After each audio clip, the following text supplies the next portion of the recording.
একই সাথে রয়েছি দুজন, একই ডোরে। সবার প্রথমে আপনাদের সবাইকে আমার পরিচয় দিয়ে নেই। আমি হলাম ফিরোজ হাসান, বাবা মায়ের আদরের ছোট সন্তান। চলেন গল্প ফেরা যাক, বাকি পরিচয় গল্পেই পেয়ে যাবেন। তো আজ আমার অফিসের প্রথম দিন, আর আজকেই আমি লেট। আজকে রাস্তায় অনেক জ্যাম ছিল, যার কারণে অফিসে আসতে প্রায় 30 মিনিট লেট হয়। জানি না আজকে আমার কপালে কি আছে। অফিসে আসলাম, কিছু কলিগের সাথে পরিচিত হলাম, পরে নিজের ডেস্কে বসলাম। বসতে না বসতেই পিয়ন আসলো আর বলল, স্যার আপনাকে ম্যাডাম তার কেবিনে ডেকেছেন। ঠিক আছে আমি যাচ্ছি। পিয়ন চলে গেল আর আমি ভয়ে ভয়ে ম্যাডামের কেবিনের সামনে গেলাম। কেবিনের দরজায় নক করলাম। ম্যাম, আসতে পারি? আসুন। আমি নিচের দিকে তাকিয়ে কেবিনে প্রবেশ করলাম। জানি না আজকে আমার কি অবস্থা হবে। তো আপনার নাম কি? ফিরোজ হাসান। তো আজকে আপনার অফিসে প্রথম দিন, আর আজকে আপনি লেট, এর কারণ কি? সরি ম্যাডাম, আজকে রাস্তায় অনেক জ্যাম ছিল, যার কারণে অফিসে আসতে একটু লেট হয়ে যায়।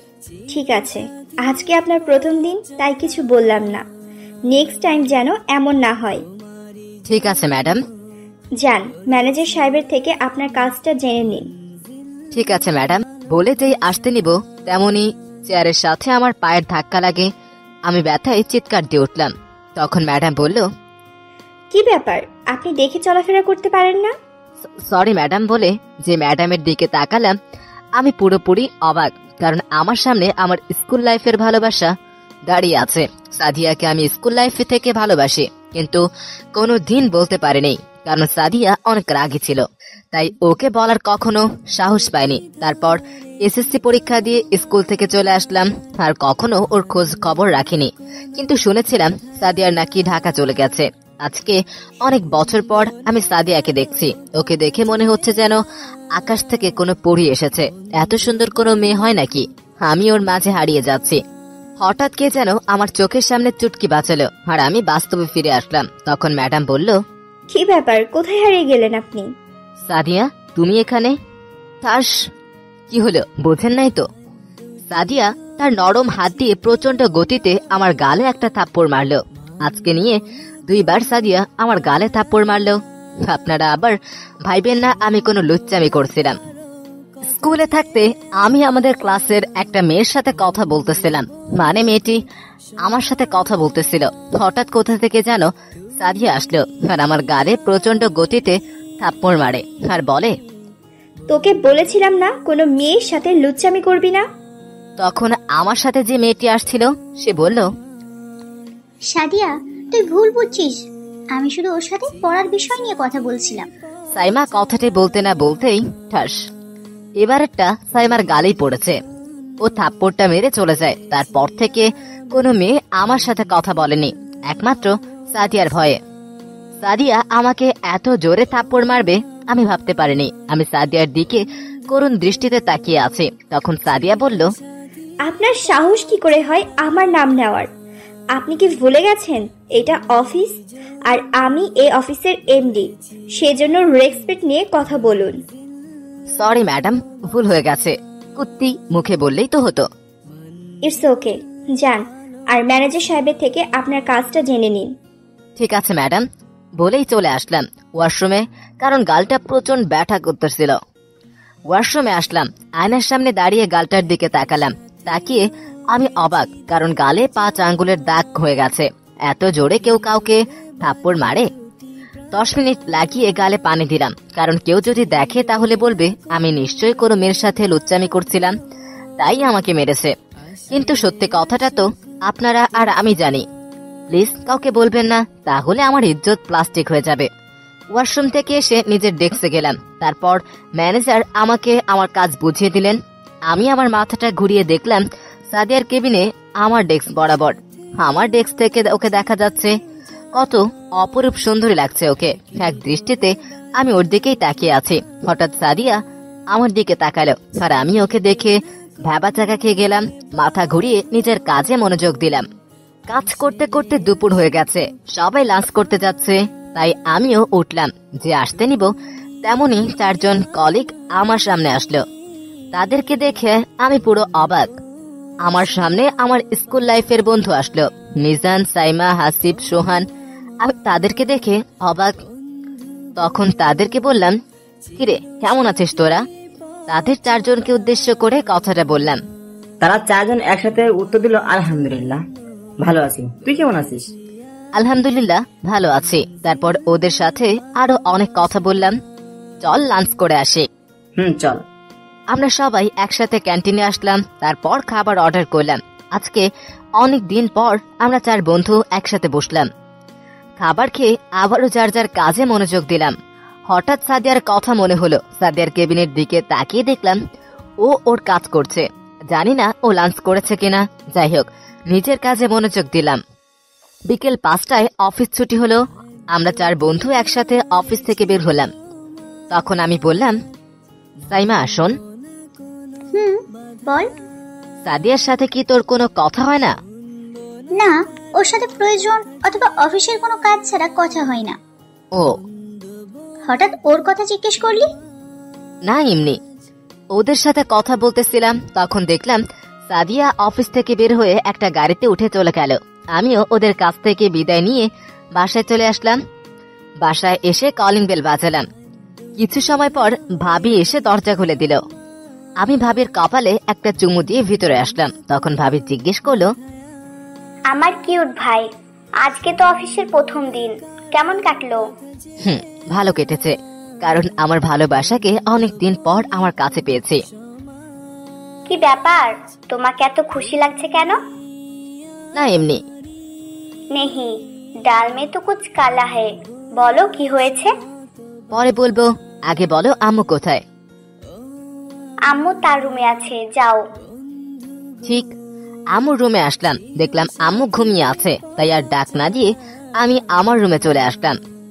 রুমে এসে ফ্রেশ হয়ে ঘুমিয়ে পড়লাম, কারণ আজকে অনেক কাজ করেছে। রাতে ভাবি এসে ডেকে গেল আর বলল নিচে খাবার টেবিলে আমার জন্য অপেক্ষা করছে। তাই আমি ফ্রেশ হয়ে নিচে আসলাম। তারপর গিয়ে খাবার টেবিলে বসলাম। বসতে না বসতেই ভাষণ শুরু। ভাষণটি কিছুটা এরকম ছিল, তো নবাবজাদা, আপনার তো আজকে অফিসের প্রথম দিন ছিল, কেমন কাটলো? আব্বুর মুখে এমন মধুর কথা শুনে আমার কলেজা কেঁপে উঠল। 1 প্লেট সাহস নিয়ে আব্বুকে বললাম, আব্বু আজকের দিনটা ভালো গেছে। তোকে দিয়ে আমার এমন আশা ছিল না। আমি আবার কি করলাম আব্বু? তুই নিজেদের কোম্পানি রেখে অন্যের কোম্পানিতে কেন জয়েন করলি? আমি আম্মুর দিকে তাকিয়ে ইশারায় বললাম যে আব্বুকে একটু ম্যানেজ করো। তখন আম্মু বলল, কি শুরু করলে তুমি? ওর যা খুশি ও তা করুক, ও তো এখনো ছোট মানুষ। ঠিক আছে, তোমরা মা ছেলে মেয়ে যা মনে করো তাই করো, আমি কিছু জানি না। তারপর খাবার খাওয়া শুরু করলাম। খাওয়া শেষ করে যে রুমে আসতে যাব তখন ভাইয়া ডাক দিল। আমি ভাইয়ার কাছে গিয়ে বললাম, বলো। আজকে তো তোর অফিসের প্রথম দিন আসিল, কোনো সমস্যা হয়েছিল? না, তেমন কিছু হয়নি। আচ্ছা যা, আর কোনো সমস্যা হলে আমাকে বলবি, ঠিক আছে? বলেই নিজের রুমে চলে আসলাম। খাটের উপরে শুয়ে ফেসবুকে একটা গল্প পোস্ট করলাম। আজকে সারাদিনের কথা ভাবতেই অবাক লাগে, কারণ এত বছর পর আমার ভালোবাসার মানুষটাকে কাছে পেলাম, আবার তার হাতে থাপ্পড়ও খেলাম। হঠাৎ মনে একটা প্রশ্ন জাগলো, যদি ওর লাইফে কোনো বয়ফ্রেন্ড থাকে তাহলে আমি কি করব? আমি তো সাদিয়াকে আমার জীবন থেকে বেশি ভালোবাসি। উফ, আর নিতে পারছি না। পরেরটা পরে দেখা যাবে। এখন ঘুমোতে হবে, কারণ আজকে আমি লেট করে অফিস গিয়েছি। আমি চাই না কালকেও আমার লেট হোক অফিস যেতে, তাই ঘুমিয়ে গেলাম। সাদিয়াকে নিয়ে কল্পনা করতে করতে সকালে ভাবি এসে আমাকে ডাকছে। ও আমার কিউট ভাই, উঠে পড়ো, সকাল হয়ে গেছে। কি হলো, অফিসে যাবা না নাকি? সাদিয়া, আমি তোমাকে অনেক ভালোবাসি, প্লিজ আমাকে ছেড়ে আর যেও না। ঘুমের মধ্যে বিড়বিড় করে কথাগুলো বলছিলাম। ঠিক আছে, তুমি এইভাবে উঠবে না। প্রতিদিন তোমাকে যেভাবে তুলতে হয় সেভাবেই তুলতে হবে। হঠাৎ আমি চিৎকার দিয়ে উঠলাম, কারণ কে জানি আমাকে পানি দিয়ে ভিজিয়ে আমার আরামের ঘুমটা হারাম করে দিয়েছে। সামনে তাকিয়ে দেখি ভাবি হাতে একটা মগ নিয়ে দাঁড়িয়ে আছে। তখন আমি ভাবিকে বললাম, ভাবি আজকেও কি তুমি আমাকে ভিজিয়েছ? আমাকে ছাড়া এখানে কি অন্য কাউকে দেখতে পাচ্ছ? আচ্ছা, প্রতিদিন আমাকে কি এইভাবেই ঘুম থেকে তুলতে হবে? যেদিন তোমার বউ আসবে সেদিন সে তোমাকে ভালোভাবে ঘুম থেকে ডেকে তুলবে। আমি যে কয়দিন আছি আমি একইভাবে তোমাকে ঘুম থেকে উঠাবো। ধুর, ভালো লাগে না। উঠে ওয়াশরুমে গেলাম। যেই ওয়াশরুমে পা রাখলাম তখন পিছন থেকে ভাবি বলল, আচ্ছা, এ সাদিয়াকে তুমি চিনো নাকি? ভাবির মুখে সাদিয়ার নাম শুনে আমি যেন আকাশ থেকে মাটিতে পড়লাম। ওয়াশরুমে না গিয়ে ভাবির কাছে আসলাম। কি ভাবি, তুমি কি কিছু বলছো? শুনেও না শোনার ভান করলাম। সাদিয়াকে আর তুমি চিনো নাকি? না, সাদিয়া নাম তো আমি আমার জীবনেও শুনি নাই। তাই নাকি? হুম। সত্যি কথা না বললে তোমার ভাইয়ের কাছে বলে দিব। আচ্ছা ঠিক আছে, সত্যি কথা বলবো। আগে অফিস থেকে এসে নি, তারপরে। ঠিক আছে, মনে থাকে যেন। আর তাড়াতাড়ি নিচে এসো, সবাই তোমার অপেক্ষা করছে। বলেই ভাবি চলে গেল।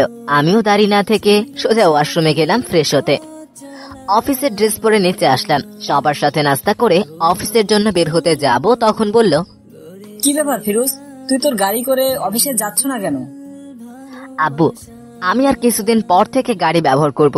এখন একটু স্বাভাবিকভাবে চলাফেরা করতে ভালো লাগে। তারপর সবার থেকে বিদায় নিয়ে অফিস চলে আসলাম। আজকে বাঁচা গেল, কারণ আজকে একটু তাড়াতাড়ি অফিসে আসলাম। একটু পর দেখলাম আমার কলিগ প্লাস বন্ধু সোহান আসতেছে। তখন আমি বললাম, কিরে দোস্ত, কি অবস্থা তোর? ভালো, তোর? ভালো। ওদের সাথে 3 জনকে কল করে দেখ ওরা কোথায়। তারপর সোহান ওদের কল করলো। কিছু সময়ের মধ্যেই ওরা সবাই এসে পড়লো। চল কফি খেয়ে আসি, এখনো সময় আছে। চল।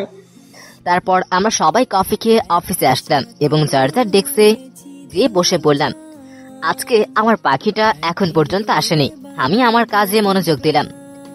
কিছু সময় পর দেখলাম সাদিয়া অফিসে আসলো আর এসে সোজা তার কেবিনে ঢুকে গেল। আজকে ওকে দেখে মনে হচ্ছে রাতে মনে হয় অনেক কান্না করেছে। আমিও আর কোনো কথা না বলে নিজের কাজ করতে লাগলাম। এইভাবে কাজ করতে করতে দুপুর হয়ে গেল। আমরা 5 জন মিলে একসাথে ক্যান্টিন থেকে খাবার খেয়ে আসলাম। অফিসে এসে নিজের ডেস্কে বসলাম। সাদিয়ার কেবিনের দিকে তাকিয়ে দেখলাম ও নেই। ভাবলাম হয়তো লাঞ্চ করতে গেছে। বিকেল 5টায় অফিস ছুটি হলো। আজকে দুপুরের পর আর সাদিয়ার সাথে দেখা হয়নি। তারপর বন্ধুদের কাছ থেকে বিদায় নিয়ে বাসায় চলে আসলাম। বাসায় এসে কলিং বেল চাপ দিতেই দরজা খুলে দিল। তাকিয়ে দেখি ভাবি এসে দরজা খুলে দিল। ভাবি আর আম্মুর সাথে কিছুক্ষণ কথা বলে রুমে এসে ফ্রেশ হয়ে ক্লান্ত লাগতেছিল, তাই ঘুমিয়ে গেলাম। রাতে ভাবি এসে খাবার খেতে ডেকে গেল। ফ্রেশ হয়ে নিচে আসলাম, দেখলাম সবাই আমার জন্য অপেক্ষা করছে, তাই তাড়াতাড়ি খাবার টেবিলে বসে পড়লাম। খাবার খেয়ে রুমে চলে যাচ্ছিলাম, তখন ভাবি বলল। আমি ভাবির কাছে এসে বসলাম। বলো কি হয়েছে? মানে তুমি আমাকে কিসের জন্য ডাক দিয়েছো সেটা বলো। সেটা তো বলবো, কিন্তু তোমার কাছে না, তোমার ভাইয়ের কাছে। এই বলে ভাবি চলে গেল আর বলল, তোমার ভাই ছাদে আছে, তাড়াতাড়ি আসো। কি আর করার, ছাদে আসলাম। গিয়ে দেখি ভাবি ভাইকে বলতেছে, এই শুনো, তোমার ভাই প্রেমে পড়েছে। কি? ঠিক শুনছো, আমাদের নবাবজাদা প্রেমে পড়েছে। ঠিক আছে, কার সাথে প্রেম করছে? মেয়েটার নাম কি? মেয়েটার নাম হচ্ছে সাদিয়া। ও, তা তো আমি আরো অনেক বছর আগে থেকে জানি, কিন্তু ওই সাদিয়াকে পেলি কোথায়? ওরা তো এখান থেকে চলে গেছে অনেক বছর আগে। এখন আপনাদের বলে যে ভাইয়া সাদিয়াকে চিনে কিভাবে। আমি যেদিন সাদিয়াকে প্রথম দেখেছিলাম ক্লাস 6-এ, সেদিন থেকে আমি সাদিয়াকে ভালোবেসে ফেলি। স্কুল থেকে বাসায় এসে ভাইয়াকে বলি সাদিয়ার কথা, কারণ আমি আমার ভাইয়ের কাছে সব কথা শেয়ার করি। ভাইয়ার আর আমার সম্পর্ক ছিল বন্ধুর মতো। আমাদের পরিবারের সবাই চিনে সাদিয়াকে, কারণ সাদিয়া আমাদের বাসায় অনেকবার এসেছিল। তাই আমি ছাদে আসলাম। ভাইয়া আমাকে দেখে আমার কাছে এসে জিজ্ঞেস করলো আমি সাদিয়াকে কোথায় দেখেছি। আমি বললাম, আচ্ছা বলো তো, আমি যে কোম্পানিতে চাকরি করি সে কোম্পানির নাম কি? তুই সাদিয়ার ইন্ডাস্ট্রিতে চাকরি করছস, তাতে কি হয়েছে? এই কোম্পানি সাদিয়ার আব্বুর। এখন সাদিয়া ওই কোম্পানির এমডি। ও, তাহলে তুই ওর সাথে কথা বলেছিস? বলেছিলাম। কথা না বলে গুন্ডিটা আমাকে থাপ্পড় মারছে। ও আগের মতো এখনো তেমন রাগে? এতক্ষণ যাবৎ ভাবি আমার আর ভাইয়ার কথা শুনতেছিল। ভাবি বলল, তার মানে তুই সাদিয়াকে ছোট থাকতেই ভালোবাসিস? আরো অনেক কথা বলে নিজের রুমে এসে ঘুমিয়ে পড়লাম। সকালে ভাবি এসে আমাকে ঘুম থেকে তুলে গেল। ফ্রেশ হয়ে নাস্তা করে অফিসের জন্য বের হয়ে গেলাম। এইভাবে চলে গেল 3 মাস। এই 3 মাসে অফিসে ভালো নাম অর্জন করেছে। সাদিয়ার ব্যাপারে অনেক কথা জেনেছি। সাদিয়া এখন পর্যন্ত সিঙ্গেল, আর সাদিয়া আমার প্রতি একটু হলেও দুর্বল হয়েছে, সেটা ওর আচার আচরণ দেখলে বোঝা যায়। তো একদিন নিজের ডেস্কে বসে কাজ করতেছিলাম, তখন পিয়ন এসে বলল, স্যার আপনাকে ম্যাডাম মিটিং রুমে ডেকেছে। ঠিক আছে, আপনি যান, আমি যাচ্ছি। পিয়ন চলে গেল। আমি ভাবতেছি আমাকে আবার মিটিং রুমে কেন ডাকলো। তারপর আমি মিটিং রুমে আসলাম। আমি দরজায় নক করলাম, ম্যাডাম আসবো? আসুন। আমি ভিতরে ঢুকে পুরো অবাক, কারণ ভিতরে আমার বন্ধুরা বসে আছে। সোহান, হাসিব, সাইমা, মিজান। বসুন। আপনাদের সবার সাথে কিছু জরুরি কথা ছিল, যার জন্য আপনাদের ডাকা হয়েছে। আমাদের কোম্পানিতে একটা নতুন প্রজেক্ট আসছে, সেটার জন্য আপনাদের 5 জনকে সিলেক্ট করা হয়েছে। কাজটি করতে আপনাদের সবাইকে 1 সপ্তাহের জন্য চট্টগ্রামে আমাদের যে কোম্পানি আছে সে কোম্পানিতে যেতে হবে, আর আমাদের কালকের মধ্যে সেখানে যেতে হবে। কারো কোনো প্রশ্ন আছে? আমরা সবাই একসাথে বললাম, না ম্যাডাম। সবার থেকে বেশি খুশি আমি, কারণ আমাদের সাথে সাদিয়াও যাবে। আজকে আপনাদের ছুটি, আর কাল সকাল 10টায় আমরা রওনা দিব, তো টাইম মতো আসবেন সবাই। এই বলে সাদিয়া চলে গেল। আমরা বন্ধুরা কিছু সময় কথা বলে বাসায় চলে আসলাম। বাসায় এসে সবাইকে জানালাম যে আমি কালকে অফিসের কাজে চট্টগ্রাম যাচ্ছি। বিকেলে ভাবি আমার জামা কাপড় ব্যাগে গুছিয়ে চলে গেল। রাতে ভাইয়া আর ভাবি এসে আমাকে জিজ্ঞেস করলো আমরা কে কে সেখানে যাচ্ছি। আমি ভাইয়াকে বললাম আমি, আমার 4 বন্ধু আর সাদিয়া। সাদিয়ার নাম শুনে ভাইয়া ভাবি দুজনকে অনেক খুশি লাগছে। তখন ভাইয়া বলল, দেখ ও রাগটা ভাঙাতে পারস কিনা। সাদিয়া আমাকে অনেক জ্বালিয়েছে, এখন আমি জ্বালাবো। ঠিক আছে, যা ইচ্ছা করিস, কিন্তু মাত্রার বাইরে কিছু করিস না, কারণ ও অনেক রাগী। তখন ভাবি বলল, এখন নিচে চলো, অনেক রাত হয়ে গেছে, খাবার খেতে চলো, আব্বু আম্মু অপেক্ষা করছে। নিচে গিয়ে খাবার খেয়ে রুমে এসে ঘুমিয়ে পড়লাম। সকালে কালকে তাড়াতাড়ি উঠতে হবে। সকালে ভাবি এসে ডেকে গেল। উঠে ফ্রেশ হয়ে রেডি হলাম। নিচে গিয়ে খাবার খেয়ে সবার কাছ থেকে বিদায় নিয়ে চলে আসলাম অফিসের সামনে, কারণ এখানে সবাইকে আসতে বলা হয়েছে। আমি অফিসের সামনে এসে পুরো অবাক সাদিয়াকে দেখে। সাদিয়াকে অপরূপ সুন্দর দেখাচ্ছে। সাদিয়া নীল জামা পরেছে, সাথে এক হাতে কয়েকটা নীল চড়ি, এক হাতে ঘড়ি, কানে ম্যাচিং ঝুমকা, ঘন চুলগুলি খোলা দিয়েছে, চোখে গাঢ় কাজল, টেনে ঠোঁটে হালকা লিপস্টিক পরেছে। সাদিয়াকে দেখতে নীলপরি নীলাঞ্জনার মতো লাগছে, যার মাঝে অনায়াসে ডুবে দেওয়া যাবে। আমি এক পলকে সাদিয়ার দিকে তাকিয়ে আছি। হঠাৎ মনে হলো কে যেন আমাকে ধাক্কা দিচ্ছে। তাকিয়ে দেখে আমার বন্ধুরা। তখন সাইমা বলল, ভাই তুই আজকে কি যাবি, নাকি এখানে হা করে দাঁড়িয়ে থাকবি? সাইমার কথা শুনে আমার সব বন্ধুরা হেসে উঠল, আর সাদিয়ার দিকে তাকিয়ে দেখলাম ও লজ্জায় লাল হয়ে গেছে। সাদিয়াকে এই অবস্থায় আরো সুন্দর দেখাচ্ছে। তারপর আমরা সবাই একটা প্রাইভেট গাড়িতে উঠে পড়লাম। শালারা সাদিয়াকে আমার পাশেই বসিয়েছে। আমার আরেক পাশে বসেছে মিজান, পিছনের দিকে বসেছে হাসিব আর সাইমা, আর সোহান বসেছে ড্রাইভারের সাথে। গাড়ি চলছে তার আপন গতিতে। সাদিয়া তার কানে হেডফোন লাগিয়ে আনমনে গান শুনছে, আর আমি এক দৃষ্টিতে তার দিকে তাকিয়ে আছি। ও টানা টানা চোখের দিকে তাকালে ওর প্রতি আরো দুর্বল হয়ে পড়ি। কিছু সময় পরে সাদিয়া ঘুমিয়ে পড়েছে আমার কাঁধে মাথা রেখে। মন কাঁদছে এই সময়টাকে এই জায়গাতে আটকে রাখি। আমি ওর কান থেকে হেডফোনগুলো খুলে দিলাম। তারপর সাদিয়ার হাত থেকে মোবাইলটা নিয়ে মোবাইল ওপেন করে দেখি ওয়ালপেপারে আমার ছোটবেলার ছবি দেওয়া। আমার মনে অনেক আনন্দ লাগছে, কারণ সাদিয়া এখনো আমাকে ভালোবাসে। সাদিয়ার মোবাইলটা ওর ব্যাগে রেখে দিলাম। তারপর আমিও সাদিয়াকে দেখতে দেখতে ঘুমিয়ে পড়লাম। কিছু সময় পর গাড়ি একটা রেস্টুরেন্টের সামনে থামলো। লাঞ্চ করার পর আবারও আমাদের জার্নি শুরু। অবশেষে কয়েক ঘন্টা পর আমরা চট্টগ্রামে পৌঁছে গেলাম। আমরা সবাই একটা বাড়ির সামনে নামলাম। সামনে থেকে একটা মেয়ে এসে কিছুক্ষণ কথা বলল। মেয়েটাকে দেখতে অনেক সুন্দর, যে কেউ দেখলে ক্রাশ খাবে নিশ্চিত। তারপরে একে একে ম্যাডাম আমাদের পরিচয় করিয়ে দিলেন আর বললেন আমরা এখানে যে কোম্পানিতে কাজের জন্য এসেছি সেই কোম্পানির ম্যানেজার এই মেয়েটির নাম হচ্ছে রোজা।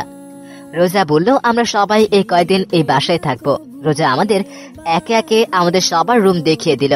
বাসাটা অনেক বড়, তাই সবার রুম আলাদা। আমার রুমের পাশের রুমটা রোজার, আমি রুমে ঢুকলাম। রুমটা অনেক গোছানো, দেখে ভালোই লাগলো। তারপর চলে গেলাম ওয়াশরুমে। ঝর্ণার নিচে পানি ছেড়ে কিছু সময় দাঁড়িয়ে থাকলাম, অনেক ক্লান্ত লাগতেছিল। ফ্রেশ হয়ে এসে রুমে ভালো লাগছিল না, তাই ছাদে গেলাম। ছাদটা অনেক বড়, এক পাশে গিয়ে দাঁড়ালাম। হঠাৎ পিছনে মনে হলো কেউ দাঁড়িয়ে আছে। পিছনে তাকিয়ে দেখি রোজা দাঁড়িয়ে আছে। আপনি এখানে কি করছেন? কিছু না, রুমে ভালো লাগছিল না, তাই ছাদে চলে আসলাম। ও, কিছু সময় পর সাদিয়া ছাদে আসলো, এসে বলল, এখানে কি করছেন আপনারা? পিছনে তাকিয়ে দেখি সাদিয়া চোখ লাল করে আমাদের দিকে তাকিয়ে আছে। আমি বললাম, কিছু না ম্যাডাম, তুমি ভালো লাগছিল না, তাই ছাদে আসছিলাম। আমি তাহলে নিচে গেলাম, ম্যাডাম আমার কাজ আছে। এই বলে রোজা নিচে চলে গেল। ম্যাডাম আমার পাশে দাঁড়ালো। আমি আর কোনো কথা না বলে নিজের রুমে আসলাম, এসে ঘুমিয়ে গেলাম। রাতে ফ্রেশ হয়ে নিচে এসে দেখি সবাই বসে আড্ডা দিচ্ছে। আমি গিয়ে তাদের সাথে আড্ডায় জয়েন করলাম। কিছু সময় পর সাদিয়া বলল, কাল থেকে অফিসে যেতে হবে সকাল 9টায়, যে যার কাজে আসো। আমরা বললাম ঠিক আছে ম্যাডাম। তারপর ডিনার শেষ করলাম, তখন সবাই মিলে বসলাম আড্ডা দিতে। কিন্তু ম্যাডাম আমার পাশে বসেছে, অনেক ভালো লাগছিল, কিন্তু সাদিয়াকে জ্বলাতে হবে, তাই আমি সেখান থেকে উঠে এসে রোজার পাশে বসলাম। সাদিয়া আমার দিকে চোখ বড় বড় করে তাকিয়ে আছে, তা আমার বন্ধুরা খেয়াল করেছে। তখন সাদিয়া উঠে তার রুমে চলে গেল। আমার সেখানে খেয়াল না করে আড্ডা দিতে থাকলাম। রাত 11টা বাজে। আমরা সবাই যার যার রুমে চলে এলাম, ঘুমোতে হবে, কালকে আবার অফিস আছে। শুয়ে শুয়ে ভাবতে লাগলাম কাল থেকে সাদিয়াকে কিভাবে চালাবো। কিছু সময় পর ঘুমিয়ে গেলাম। সকালে রোজা এসে ঘুম থেকে ডেকে তুলে গেল। ফ্রেশ হয়ে নিচে চলে আসলাম। নাস্তা করে নির্দিষ্ট সময়ে সবাই অফিস চলে আসলাম। আমাদের যে কাজের জন্য এখানে আসা, সেই কাজ করা শুরু করে দিলাম। এইভাবে আরো 5টা দিন চলে গেল। আজকে আমরা যে প্রজেক্টটা নিয়ে কাজ করছিলাম তা শেষ হলো। সবাই আজকে অনেক খুশি। তারপর সবাই বাসায় চলে আসলাম। এই কয়দিনে রোজা অনেকটা চেঞ্জ হয়ে গেছে, কারণ সে আপনি থেকে এখন তুমি বলা শুরু করেছে, আর আমাকেও তুমি করে বলতে বলেছে। এই কয়দিনে সাদিয়াকে অনেক ইগনোর করেছে। ও অনেকবার কথা বলতে এসেছিল, কিন্তু আমি কোনো কথা বলিনি। সাদে এসে দাঁড়িয়ে আছে পিছন থেকে। কি করছো এখানে? তেমন কিছু না। ও আচ্ছা, তোমাকে একটা কথা বলার ছিল। বলো। কিভাবে যে বলি। সমস্যা নেই, তা বলার বলে ফেলো। না কিছু না, এমনি আর কি। আমি আর কিছু বললাম না। কিছু সময় পর সাইমা এসে ডেকে গেল ডিনার করার জন্য। আমি আর রোজা একসাথে নিচে চলে আসলাম। খাবার টেবিলে গিয়ে বসলাম। সাদিয়া বলল, তোমাদের সবাইকে একটা গুড নিউজ দিতে চাই।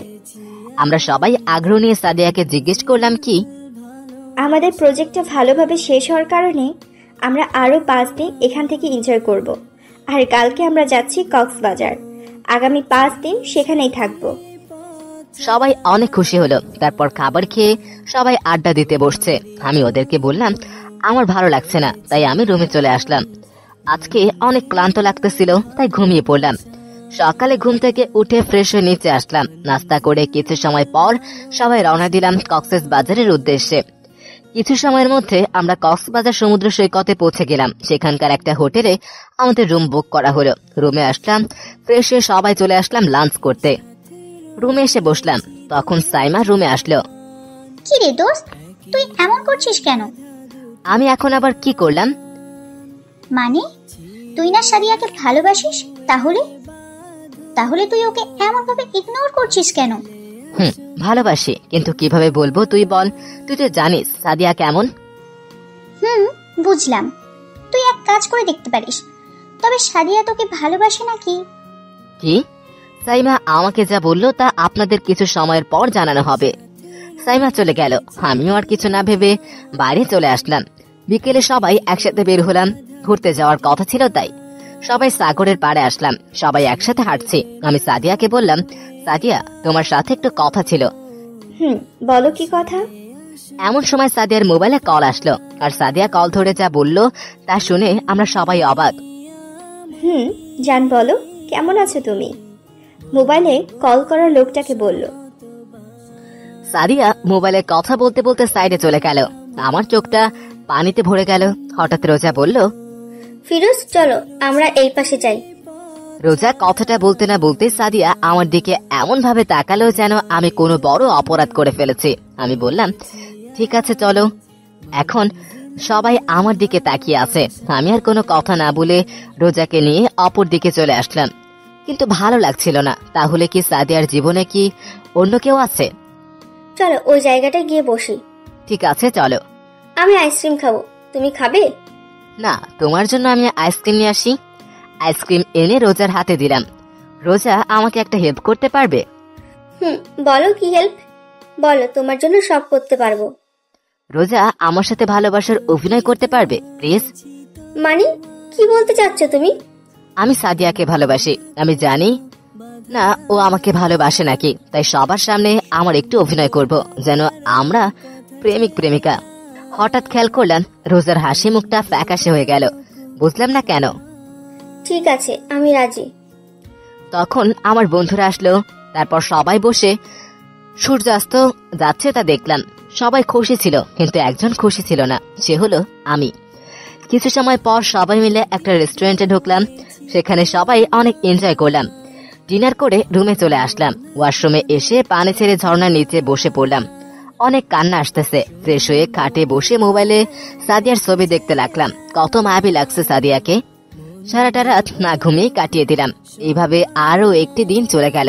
এখন সবাই ভাবছে রোজার সাথে আমার কিছু চলছে, কিন্তু সত্যটা কি তা শুধু আমি আর রোজাই জানি। সারাদিন সবাই অনেক মজা করলাম, কিন্তু বিকেলবেলা এমন কিছু ঘটবে তা কেউ আশা করতে পারেনি। কারণ বিকেলবেলা আমরা সবাই সমুদ্র পাড়ে হাঁটছি। হঠাৎ রোজা আমার সামনে হাঁটু গেড়ে বসলো আর বলতে লাগলো, ফিরোজ, আমি তোমাকে অনেক ভালোবাসি। যেদিন থেকে তোমাকে প্রথম দেখেছিলাম সেই দিন থেকে তোমার প্রতি আমার একটা ভালো লাগা কাজ করছে। প্লিজ আমাকে ফিরিয়ে দিও না, আমি তোমাকে অনেক ভালোবাসি। রোজা কথা বলতে না বলতেই ঠাস ঠাস এমন ভাবে 4টা থাপ্পড় এসে আমার গালে পড়ে। থাপ্পড়গুলো অনেক জোরে পড়ায় মাথাটা ভন ভন করে ঘোরাচ্ছে। সামনে তাকিয়ে দেখি থাপ্পড়গুলা আর কেউ না, সাদিয়া এসে মেরেছে। সবাই অবাক হয়ে সাদিয়ার দিকে তাকিয়ে আছে। সাদিয়া কান্না করতে করতে বলতে লাগলো, তোকে অনেক ভালোবেসেছিলাম, আর তুই ছি। ছোট বলে তোকে যেদিন ছেড়ে চলে গিয়েছিলাম সেদিন আমি অনেক কান্না করেছিলাম। ভেবেছি তোকে আমি হারিয়ে ফেলেছি। তোকে যেদিন অফিসে দেখেছিলাম তখন তোকে দেখে অনেক খুশি হয়েছিলাম। মনে হচ্ছিল আমি আমার হারিয়ে যাওয়া ভালোবাসাকে আবার খুঁজে পেয়েছি। সেই দিন তোকে থাপ্পড় মেরেছিলাম কারণ তোর প্রতি আমার অনেক অভিমান হয়েছিল। সেই দিন রাত্রে বাসায় গিয়ে অনেক কেঁদেছিলাম, তোকে থাপ্পড় মেরেছিলাম তাই।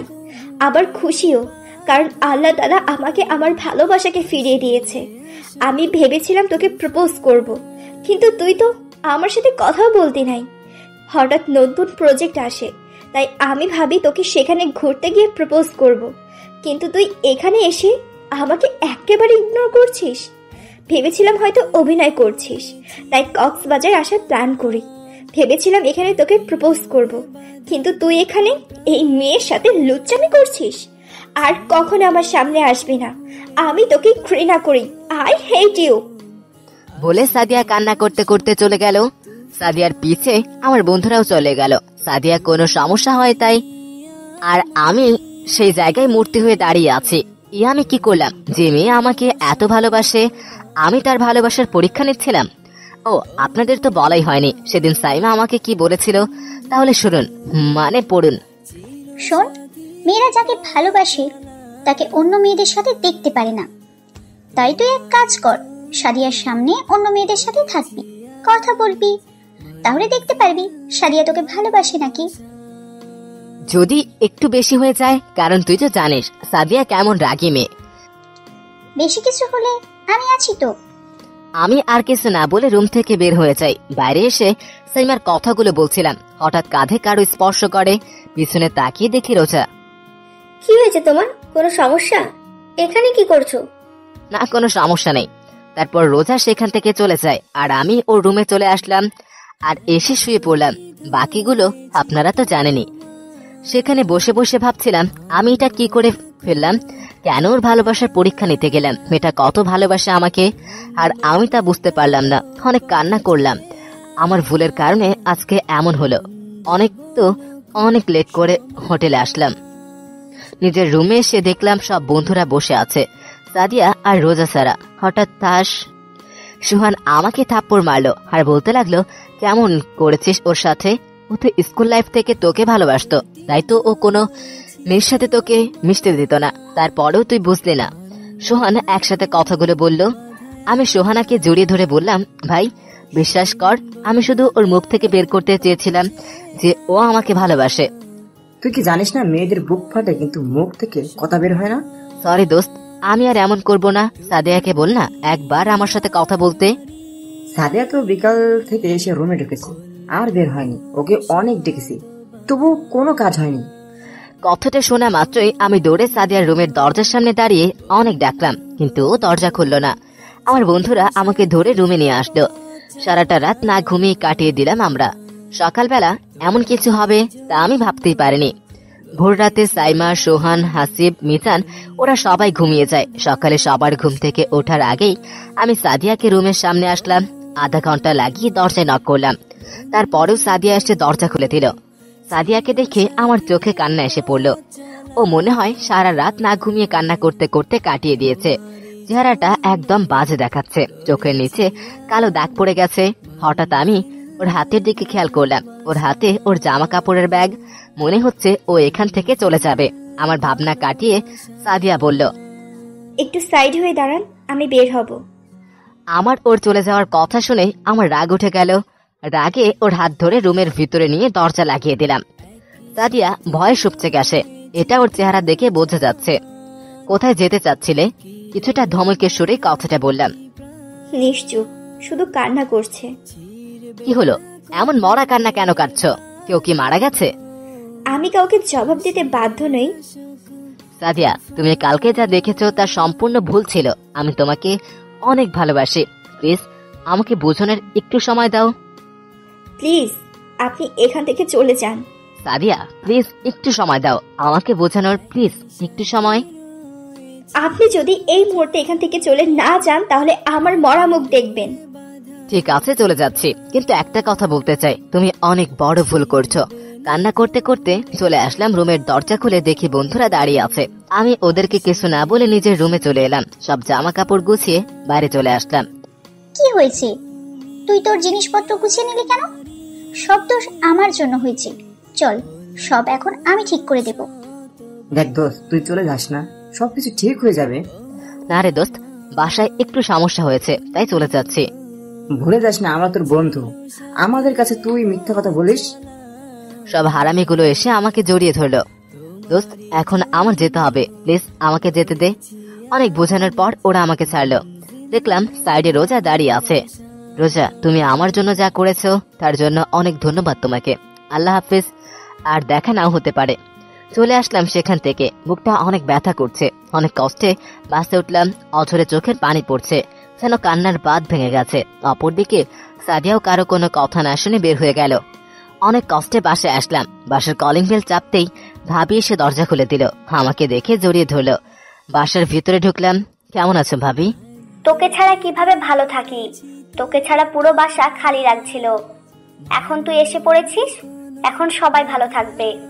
হঠাৎ ভাবি আমার চেহারার দিকে তাকিয়ে অবাক হয়ে তাকিয়ে রইল। কি হয়েছে ফিরোজ, তোর অবস্থা এমন কেন? মনে হয় রাতে ঘুমোস না, কান্না করিস? আরে না, কি যে বলো, তোমাদের থেকে অনেকদিন দূরে ছিলাম, আবার জার্নি করে এসেছি তো, তাই এমন দেখাচ্ছে। ফিরোজ, আমি তোকে সত্যি কথা বলতে বলেছি। আরে কিছু না, তুমি বলো আম্মু কোথায়? আম্মু তার রুমে হয়তো ঘুমোচ্ছে। ঠিক আছে ভাবি। আমি আমার রুমে গেলাম। রুমে চলে এলাম। ভিতরটা কেমন জানি লাগছে। ওয়াশরুমে চলে আসলাম।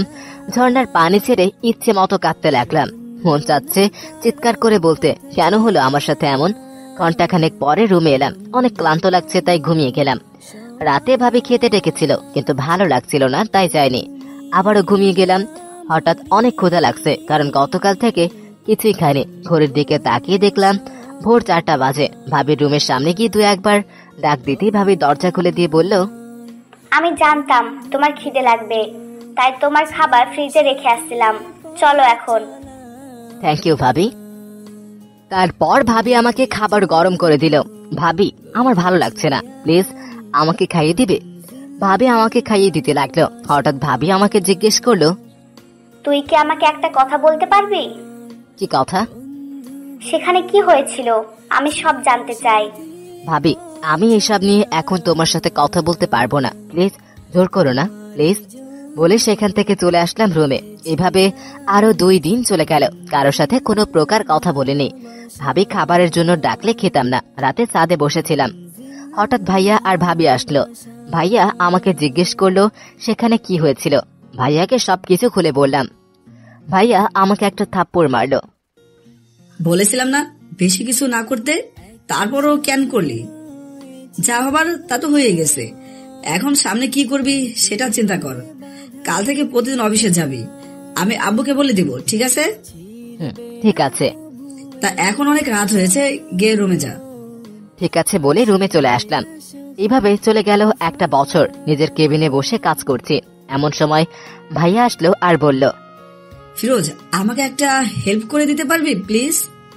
বলো কি হেল্প?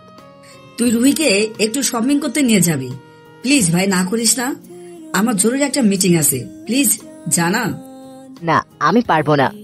প্লিজ মানা করিস না। ঠিক আছে যাব, কিন্তু টাকা তুমি দিবে। ঠিক আছে বলে ভাইয়া তার মানি ব্যাগ থেকে একটা কার্ড দিল। আমি সোজা বাসায় চলে আসলাম। বাসায় কয়েকবার কলিং বেল বাজাতেই ভাবি এসে দরজা খুলে দিল। তোমার ভাই আমাকে কল করে বলে দিয়েছে তাড়াতাড়ি ফ্রেশ হয়ে এসো। ঠিক আছে বলে নিজের রুমে চলে এলাম। ফ্রেশ হয়ে বাইরে আসলাম। ভাবি, আমার কলেজাটা কোথায়? আমার ভাগ্নি নিচে ওর দাদুর কাছে। আমরা গাড়ি নিয়ে বেরিয়ে পড়লাম। কিছু সময়ের মধ্যে ভাবির কেনাকাটা হয়ে গেল। ভাবি মিহিকে কোলে নিয়ে হাঁটছে, আর আমি শপিং ব্যাগ নিয়ে।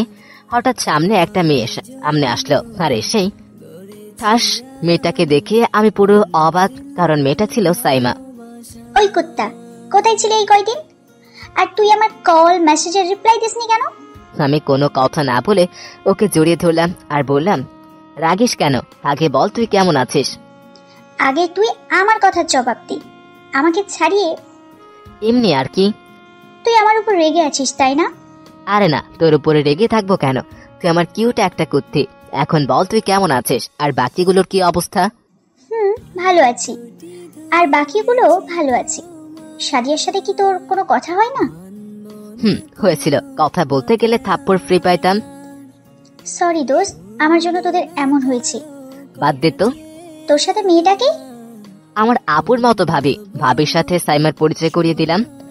চল কফি খেয়ে আসি, তোকে একটা গুড নিউজ দেব। আমরা সবাই কফি খেতে আসলাম। হঠাৎ সাইমা বলল, ফিরোজ, আগামী সপ্তাহে আমার বিয়ে। কি? আগামী সপ্তাহে তোর বিয়ে, আর তুই আজকে আমাকে বলছিস? সাইমা আমার কথা শুনে রেগে গিয়ে বলল, আরেকবার বললে তো সব দাঁত ফেলে দেব। তোকে কত কল করেছি, একটা কলও ধরেছিস? এখন আবার বলে আমাকে আগে বলিসনি কেন? আচ্ছা সরি, এখন বল তোর মতো পেতনি কার গায়ে গিয়ে চাপলো? দেখ, আমাকে রাগাস না, ছেলে তোর থেকে বেশি হ্যান্ডসাম। তাই নাকি? তাহলে তো ভালোই। শোন, তুই কিন্তু বিয়ের কিছুদিন আগে চলে আসবি, না হলে তোর অবস্থা খারাপ করে ফেলবো। আচ্ছা ঠিক আছে, আসবো। সাইমার সাথে আরো কিছু সময় কথা বলে বাসায় চলে আসলাম। ফ্রেশ হয়ে লাঞ্চ করে ঘুমিয়ে পড়লাম। এইভাবে যেতে লাগলো দিন। এরই মধ্যে সাইমা আমাকে অনেক কল করেছে, কালকে ওর বিয়ে, আর আমি এখন পর্যন্ত আসেনি। সারাদিন পরে বিকেলে রেডি হয়ে বেরিয়ে পড়লাম সাইমার বাসার উদ্দেশ্যে। কিছু সময়ের মধ্যে এসে পড়লাম। আমার বন্ধুরা আমাকে এসে জড়িয়ে ধরলো, কারণ আজকে অনেক দিন পর আবারও আমাদের দেখা হয়েছে। সাইমার বাবা মায়ের সাথে কৌশল বিনিময় করলাম। আঙ্কেলের কাছ থেকে জিজ্ঞেস করলাম সাইমা কোথায়। সাইমা ওর রুমে। আমি আর আমার বন্ধুরা মিলে সাইমার কাছে গেলাম। সাইমা অনেক সময় লাগিয়ে জারি দিল। অনেক কষ্টে ওকে শান্ত করলাম। তারপর আমরা সবাই মিলে অনেক সময় মজা করলাম। কিছু সময় মেয়ে এসে সাইমাকে স্টেজে নিয়ে গেল হলুদ দিতে, আর আমরা 4 বন্ধু মিলে আড্ডা দিচ্ছি। হঠাৎ আমার চোখ এক জায়গায় আটকে গেল। সাদিয়া একটা ছেলের হাত ধরে কথা বলছে। এটা দেখে আমার অনেক রাগ উঠে গেল। আমি আর কিছু বললাম না। এভাবেই আজকের দিনটা চলে গেল।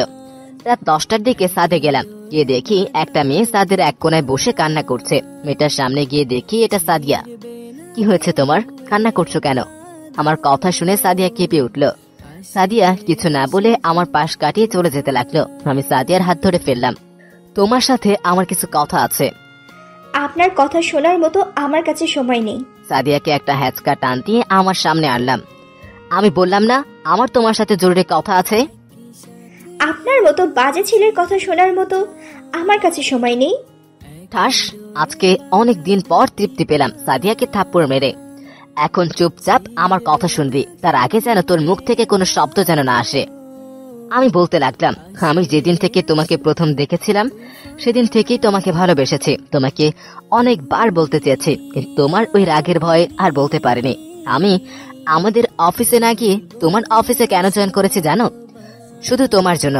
অফিসের প্রথম দিন তুমি আমাকে থাপ্পড় মেরেছ, সেটা নিয়ে আমার কোনো আপত্তি নেই, কিন্তু তুমি আমাকে আপনি করে কথা বলেছ, সেদিন অনেক কষ্ট হয়েছিল। অনেকদিন তোমাকে আমি আমার মনের কথা বলতে চেয়েছি, কিন্তু কোনোদিন সেই সাহস হয়নি। যেই দিন ভেবেছি আজকে তোমাকে আমার মনের কথা বলবো, সেদিন তুমি ফোনে কারো সাথে যেন কথা বললে আর আমার কথাটা শেষ পর্যন্ত শোনোনি। তাই আমি রোজা সাইমা একটা প্ল্যান করি যে তুমি আমাকে ভালোবাসো না কিনা। তুমি সেদিন আমার কোনো কথাই শুনলে না, তুমি তোমার কথাতেই আটকেছিলে আর আমাকে তোমার সামনে থেকে চলে যেতে বললে। এই একটা বছর অনেক কষ্টে কাটিয়েছি, অনেকবার তোমার সাথে কথা বলতে এসেছিলাম, কিন্তু প্রতিবারই তুমি আমাকে অপমান করে তাড়িয়ে দিয়েছ। আর না আমি এত বেহায়া হয়ে যাই নে, এখনো তোমার অপমান সহ্য করব। ভালো থেকো, আর কোনোদিন তোমার সামনে আসবো না বলেই চলে আসলাম। সাদিয়া বসে কান্না করতে লাগলো। আমি রুমে এসে ঘুমিয়ে পড়লাম। সকালে ফ্রেশ হয়ে নাস্তা করে ছাদে বসে বন্ধুদের সাথে আড্ডা দিচ্ছিলাম। এমন সময় সাইমার সাথে 4 জন মেয়ে আসলো। সাইমা আমাদের তাদের সাথে পরিচয় করিয়ে দিল। সাইমা চলে গেল। আমরা সবাই মিলে আড্ডা দিচ্ছিলাম। হঠাৎ ছাদের বিপরীত পাশে তাকিয়ে দেখলাম সাদিয়া আমাদের দিকে রাগী দৃষ্টিতে তাকিয়ে আছে। আমি ওকে দেখেও না দেখার ফান করে আড্ডা দিতে লাগলাম। অনেক সময় আড্ডা দেওয়ার পরে রুমে চলে আসলাম। রুমে এসে ফ্রেশ হয়ে দেখি বাইরে বের হয়ে আসলাম। এর মধ্যে শুনি বর চলে এসেছে। আমি আর আমার বন্ধুরা মিলে একটা প্ল্যান করলাম বরকে একটু ভয় দেখানোর জন্য। আমরা 4 জন মিলে বরের সামনে গেলাম। বরের সামনে আমি বন্ধুদের উদ্দেশ্য করে বললাম, ওই তোরা ওকে সাইডে নিয়ে আস, আজকে ওকে মেরে ওর লাশ নদীতে ফেলে দিব। ও আমার ভালোবাসাকে বিয়ে করতে এসেছে।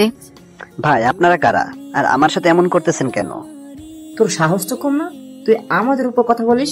হঠাৎ আমাদের পিছন থেকে সাইমা বলে উঠল, কিরে তোরা এখানে কি করছিস? আমরা সবাই একসাথে উত্তর দিলাম, কিছু না, তোর বরের সাথে কথা বলছিলাম। তোদেরকে আমার চেনা আছে, তোরা কেমন? আরে তোর বরকে জিজ্ঞেস করে দেখ, আমরা কেউ কিছু বলেছে কি? ভাই তুমি বলো তো, আমরা তোমাকে কিছু বলেছে কি? ঠাড়া পড়া মিথ্যা কথা। ঠিক আছে বাদ দে, এখন তোদের ওর সাথে পরিচয় করিয়ে দিই। ও হচ্ছে শুভ, আমার হবু স্বামী, মানে কিছু সময়ের মধ্যে হবে আর কি। আমাদের ওর বরের সাথে পরিচয় করিয়ে দিল। সাইমা ওর স্বামীকে উদ্দেশ্য করে বলল, ওরা যদি তোমাকে কিছু বলে থাকে তাহলে আমি ওদের হয়ে তোমার কাছ থেকে মাপ চাইছি। আমরা সাইমা আর ওর বরের সাথে ওর কিছু সময় ফাজলামি করলাম। কিছু সময়ের মধ্যেই সাইমার বিয়ে হয়ে গেল। আজকে অনেকবার সাদিয়া কথা বলতে এসেছিল, কিন্তু ওর উপরে একটু বেশি রাগ হয়ে গেছে, তাই কোনো কথাই বলিনি। সবার থেকে বিদায় নিয়ে বাসায় চলে আসলাম। বাসায় এসে ফ্রেশ হয়ে সবার সাথে কিছু সময় কথা বলে খাবার খেয়ে ঘুমিয়ে পড়লাম। সকালে ঘুম থেকে উঠে ফ্রেশ হয়ে নিচে গিয়ে দেখি সবাই কি নিয়ে যেন কথা বলছে। আমাকে দেখে সবাই চুপ হয়ে গেল। আমি আর কিছু না বলে খাবার খেতে লাগলাম। হঠাৎ ভাইয়া বলল, ফিরোজ আজকে বিকালে তুই মালয়েশিয়া যাচ্ছিস? আমি ভাইয়ার কথা শুনে ভাইয়ার দিকে তাকিয়ে রইলাম। ভাইয়া আবার বলতে শুরু করলো, মালয়েশিয়ার আমাদের যে অফিসটা আছে সেখানে কিছু সমস্যা দেখা দিয়েছে, তাই আমাদের মধ্যে কাউকে সেখানে যেতে হবে। কিন্তু আমি কেন? কারণ আমার একটা জরুরি মিটিং আছে, আর আব্বুর বয়স হয়েছে, তাই আব্বুও যেতে পারবে না, তাই তোকে যেতে হবে। ঠিক আছে আমি যাব, কিন্তু কয়েকদিনের জন্য যেতে হবে। 4 দিনও লাগতে পারে, আবার 5 দিনও। আর আজকে বিকেলে 5টায় তোর ফ্লাইট। আচ্ছা ঠিক আছে। খাবার শেষ করে রুমে চলে এলাম। ভাবি আমার জামা কাপড় ব্যাগে গুছিয়ে দিচ্ছে, আর আমি বসে পাবজি খেলছি। এইভাবে কিছু সময় চলে গেলে দুপুরে লাঞ্চ করে সবার থেকে বিদায় নিয়ে আমি আর ভাইয়া এয়ারপোর্টের উদ্দেশ্যে রওনা দিলাম। অবশেষে ফ্লাইটে উঠলাম। ফ্লাইট টেক অফ করলো মালয়েশিয়ার উদ্দেশ্যে। অবশেষে চলে আসলাম মালয়েশিয়া। অফিসের ম্যানেজার আমাকে নিতে আসলো। এইভাবে চলে গেল 3টা দিন। কালকে বাংলাদেশে আবারও চলে যাব। রাতে ডিনার করে ঘুমিয়ে পড়লাম। সকালে উঠে ফ্রেশ হয়ে লাঞ্চ করে এয়ারপোর্টের উদ্দেশ্যে রওনা দিলাম। কিছু সময়ের মধ্যে বাংলাদেশে পৌঁছে গেলাম। এয়ারপোর্ট থেকে বের হয়ে দেখি আমার পরিবারের কেউ নেই। হঠাৎ ড্রাইভার আমার সামনে এসে বলল, চলেন স্যার, আপনাকে নিয়ে যেতে বড় স্যার আদেশ করেছে। আমি কিছু না বলে গাড়িতে উঠলাম। গাড়ি চলছে তার আপন গতিতে। এর মধ্যে আমি বাসায় অনেকবার কল করেছি, কিন্তু কেউই ফোন রিসিভ করেনি। মনের ভিতরে কেমন জানি একটা সন্দেহ সৃষ্টি হলো। আর কিছু না ভেবে কিছু সময়ের মধ্যেই বাসায় পৌঁছে গেলাম। কিন্তু বাসায় পৌঁছে আমি পুরো অবাক। পুরো বাসা ডেকোরেশন করা হয়েছে। আমি ভাবতে লাগলাম আজকে কি এমন যে এত আয়োজন করা হলো। বাসার কলিং বেল বাজাতেই ভাবি এসে দরজা খুলে দিল। কেমন আছো ভাবি? ভালো আছি, তুই কেমন আছিস? ভালো। আচ্ছা ভাবি, আজকে কি বাসায় কোনো অনুষ্ঠান আছে? আব্বু আম্মুর কাছে জিজ্ঞেস করো, জানতে পারবে। আব্বু আম্মু কোথায়? তারা তাদের রুমে আছে। আমি আর কোনো কথা না বলে আব্বু আম্মুর রুমে চলে এলাম। আমার মনে একটা খটকা লেগে আছে। রুমে গিয়ে দেখি আব্বু আম্মু ভাইয়া বসে আছে, কি নিয়ে যারা কথা বলছিল। আমাকে দেখে সবাই চুপ হয়ে গেল। রুমে ঢোকা মাত্রই ভাইয়া জিজ্ঞেস করলো, আসলে কি কোনো সমস্যা হয়েছে? না। হঠাৎ আব্বু বলল, ফিরোজ বসো, তোমার সাথে কিছু কথা আছে। আব্বু ফ্রেশ হয়ে আসে, তারপরে কথা বলি। আমি বলছি না এখন তোমার সাথে কিছু কথা আছে। আম্মুর পাশে গিয়ে বসলাম। হঠাৎ আব্বু এমন কথা বলবে সেটা আমি ভাবতেই পারিনি। আজকে রাতে তোমার বিয়ে, সবাইকে ইনভাইট করা হয়ে গেছে। কি? ঠিক শুনেছো, আজকে তোমার বিয়ে। আমি আম্মুর দিকে তাকালাম। আম্মু কিছু বলছে না। আমি ভাইয়ার দিকে তাকালাম, দেখি ভাইয়াও কিছু বলছে না। ভাইয়া তো জানতো যে আমি একজনকে ভালোবাসি, এখন আবার আরেকজনকে কিভাবে বিয়ে করব? পালিয়ে যাওয়ার চেষ্টা করো না। কি বলবো, কোনো ভাষা খুঁজে পাচ্ছি না। আবুলের মতো সবার দিকে তাকিয়ে আছি। কিছু না বলে রুমে চলে আসলাম। আমার পিছনে ভাইয়া আর ভাবিও আসলো। ভাইয়া, আব্বু তা বলেছে তা কি সত্যি? কার সাথে আমার বিয়ে ঠিক করা হয়েছে? আব্বু বাসার কাউকে বলেনি যে কার সাথে তোর বিয়ে ঠিক হয়েছে। কি পাগল নাকি? একটা মেয়েকে না দেখে কিভাবে বিয়ে করব? চিন্তা করিস না, আব্বু যদি তোর জন্য মেয়ে পছন্দ করেছেন তাহলে ভালো মেয়ে পছন্দ করেছে, তুই টেনশন নিস না। আমি ভাবির দিকে তাকালাম, উনি কিছুই বলছে না। এই বলে ভাইয়া ভাবি চলে গেল। আমি মাথায় হাত দিয়ে ফ্লোরে বসে পড়লাম। কি করব কিছুই মাথায় আসছে না। চোখ দিয়ে নিজের অজান্তে পানি বের হচ্ছে। প্যান্টের পকেট থেকে তাড়াতাড়ি মোবাইল বের করে সাদিয়াকে ফোন করলাম, কিন্তু ফোন বন্ধ। বন্ধুদের ফোন দিলাম, ওদের ফোনও বন্ধ। শালারা আজকে মনে হয় মরে গেছে। ওয়াশরুমে চলে আসলাম। ঝর্ণার পানি ছেড়ে ঝর্ণার নিচে বসে পড়লাম। ঘন্টাখানেক পরে রুমে আসলাম। মনে একটা খটকা লেগেই আছে, আর সেটা হলো সবাই আমার থেকে কিছু একটা লুকানোর চেষ্টা করছে। নিচে চলে আসলাম। আম্মু খাবার দিল। খাবার খেয়ে রুমে চলে এলাম। আর কিছু না ভেবে ঘুমিয়ে পড়লাম। হঠাৎ কারো চিল্লানের আওয়াজে আমার ঘুম ভেঙে গেল। তাকিয়ে দেখি আমার হারামি বন্ধুরা আমার রুমে আড্ডা দিচ্ছে। আমি হালকা পাতলা টাসকি খেয়ে গেলাম, কারণ সব হারামিগুলা আমার রুমে বসে আছে আর আমাকেই ডাক দেয়নি। আমি কিছু না বলে ওয়াশরুমে গিয়ে আসলাম। একটু ফ্রেশ হয়ে রুমে আসলাম। সাদিয়া বলল, ট্রিট লাগবো? যা, আমার বাপের কাছ থেকে ট্রিট নে। কিছুটা রেগেই বললাম কথাটা। কেন বিয়ে করছিস তুই আর ট্রিট দেবো আঙ্কেল? এই কেমন বিচার? কারণ এই বিয়েতে আমার কোনো মত নেই। আমাকে জোর করে বিয়ে করানো হচ্ছে। কি? ঠিক শুনেছিস। তাহলে তুই আঙ্কেলকে বল, তাহলেই তো হয়ে যায়। কোনো লাভ নেই। কিছু সময়ের মধ্যে বাসায় অতিথি আসা শুরু করলো। সাইমা ওর স্বামীর সাথে নিচে চলে গেল, আর আমার বাকি 3 হারামি আমাকে হালাল হতে সাহায্য করছে, মানে রেডি হতে। অবশেষে ইসলামিক নিয়ম মেনে আমার বিয়ে হয়ে গেল। ভিতরে কেমন যেন একটা খালি খালি লাগছে। কারো সাথে কোনো কথা না বলে সাদে চলে আসলাম। সাদে দাঁড়িয়ে আছি, পিছনে আমার বন্ধুরাও আসলো, আর শালারা কি নিয়ে যেন হাসাহাসি করছে। আমার রাগ উঠে গেল। আমি ওদের কাছে গিয়ে বললাম, তোরা কি আমাকে একটু একা থাকতে দিতে পারবি? ওরা আমার চেহারার দিকে তাকিয়ে আর কিছু না বলে নিতে চলে গেল। আমি সাদের এক কর্নারে গিয়ে বসে এক মনে চাঁদের দিকে তাকিয়ে আছি। রাত 1টা বাজে। ভাইয়া সাদে আসলো, আমাকে দেখে বলল, কিরে তুই এখন পর্যন্ত রুমে যাস নাই? আমি কিছুই বলছি না, চুপচাপ দাঁড়িয়ে আছি। মেয়েটা সেই কখন থেকে একা একা বসে আছে, যা তাড়াতাড়ি রুমে যা। এখন আমি রুমের সামনে দাঁড়িয়ে আছি। এক বালতি বেদনা নিয়ে রুমে প্রবেশ করলাম। রুমে ঢুকতে দেখি একটা মেয়ে খাটের মাঝ বরাবর লাল শাড়ি পরে ইয়া বড় একটা ঘুমটা দিয়ে বসে আছে। আমাকে দেখেই ঘাট থেকে নেমে গুটিসুটি পায়ে আমার সামনে আসলো, আর এসেই আমাকে সালাম করতে নিল। আমি দুহাত পিছনে চলে গিয়ে বলতে লাগলাম, এই আপনি এগুলা কি করছেন? কেন, কি করলাম? স্বামীর পা ধরে সালাম করছি। আওয়াজটা কেমন যেন চেনা চেনা লাগছে। খবরদার, ভুলেও আমাকে টাচ করবেন না। আমি আপনাকে স্ত্রী হিসেবে মানি না, আর আমি অন্য কাউকে ভালোবাসি। মেয়েটা তোর ঘুমটা উঠিয়ে বলল, কি বললি আবার বলতো? আমি সন্দেহ ঠিক হয়েছে, আমার সাথে সাদিয়ারই বিয়ে হয়েছে। এখন দেখো মজা কাকে বলে। ঠিক শুনেছেন আপনি, আমি অন্য কাউকে ভালোবাসি। খবরদার, অন্য মেয়ের নাম যেন তোমার মুখে না শুনি। আমার মুখ আমি নিবই। আমি জানি তুমি আমাকে এখনো ভালোবাসো। প্লিজ আমাকে মাফ করে দাও। দেখুন আমার ঘুম পাচ্ছে, আমি ঘুমবো। কি আজকে আমাদের বাসরাত আর তুমি বলছো তোমার ঘুম পেয়েছে? কোনো কথা না বলে খাটের এক পাশে শুয়ে পড়লাম। সাদিয়া আমার সামনে এসে বলল, আচ্ছা আমার একটা কথার উত্তর দিবা? কি? তুমি আমাকে দেখে কি অবাক হও নাই কেন? নিশ্চুপ, জানতো কানের সামনে ঘ্যান ঘ্যান করেন না। সাদিয়া আর কিছু না বলে বেলকানিতে চলে গেল। আমি আর কিছু না বলে ঘুমিয়ে পড়লাম। হঠাৎ বুকে ভারী কিছু একটা অনুভব করলাম। চোখ খুলে তাকিয়ে দেখি সাদিয়া আমার বুকে গুটিসুটি মেরে ঘুমোচ্ছে। ওর চেহারা দেখে বোঝা যাচ্ছে ও কান্না করেছে। ও আপনাদের তো বলা হয়নি, আমি জানলাম কেমনে যে সাদিয়াই আমার বউ? তাহলে শুনুন, মানে পড়ুন। সন্দেহ এক, আমি যেদিন মালয়েশিয়া থেকে বাড়িতে এসেছিলাম, আব্বু আমুর রুমে ঢুকতেই শুনি তারা সাদিয়াকে নিয়ে কথা বলছে, আর আমাকে দেখেই চুপ হয়ে যায়। সন্দেহ দুই, ভাইয়া ভাবে সাদিয়াকে নিয়ে কোনো কথাই বলেননি, যেন তারা চিনেনি না সাদিয়াকে। সন্দেহ তিন, আমি সাদিয়াকে কল করলাম কিন্তু ও ফোন ধরেনি। পরে সব বন্ধুদের কল করলাম, ওদের ফোন বন্ধ দেখাচ্ছে। তখন আরেক সন্দেহ হয়েছে যে কিছু তো একটা প্ল্যানিং করেছে সবাই মিলে। আর তখন বিয়ে হয় সাদিয়ার বাবা মাকে দেখে কনফার্ম মেয়ে আমার বিয়ে সাদিয়ার সাথেই হয়েছে। আমি এখনো সাদিয়াকে আমার জীবন থেকে বেশি ভালোবাসি।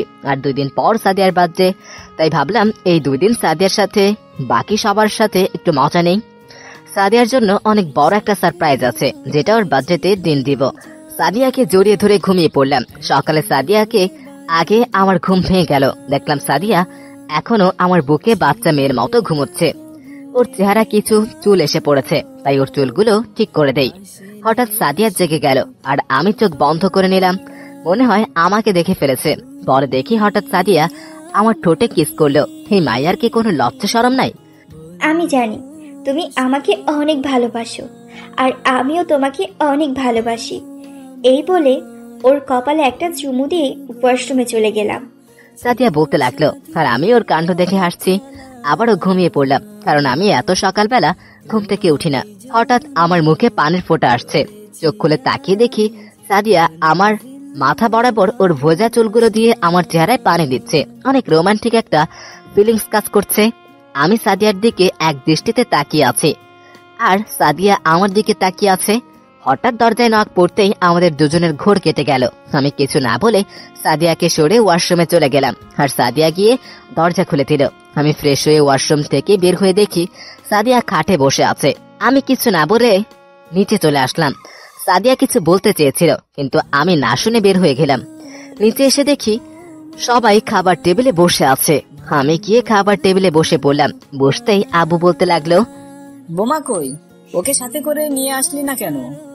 সাদিয়া, রাত কেমন গেল? সাদিয়া কিছু না বলে একটা শুকনো হাসি দিল। আমি খাবার খেয়ে যেই উঠতে যাব, তখন আব্বু বলল, আজকে রোমাকে আর বোমাকে তাদের বাসা থেকে নিতে আসবে, তাই রেডি থেকো। আমি কোনো কথা না বলে রুমে চলে গেলাম। খাটে শুয়ে মোবাইল চালাচ্ছি। কিছু সময় পর সাদিয়া আসলো। ও আমার সামনে এসে কোনো কথা না বলে আমার বুকের উপরে শুয়ে পড়ল। কি ব্যাপার, আপনি আমার বুকের উপরে শুয়ে পড়লেন কেন? এইটা আমার স্বামীর বুক, আমার যা মন চায় আমি তাই করব, তাতে আপনার কি? নয়, হ্যাঁ, এটা আমার বুক। আর কিছু বলতে পারলো না, তার আগে সাদিয়া আমার আরো ঠোঁট জোড়া এক করে দিল।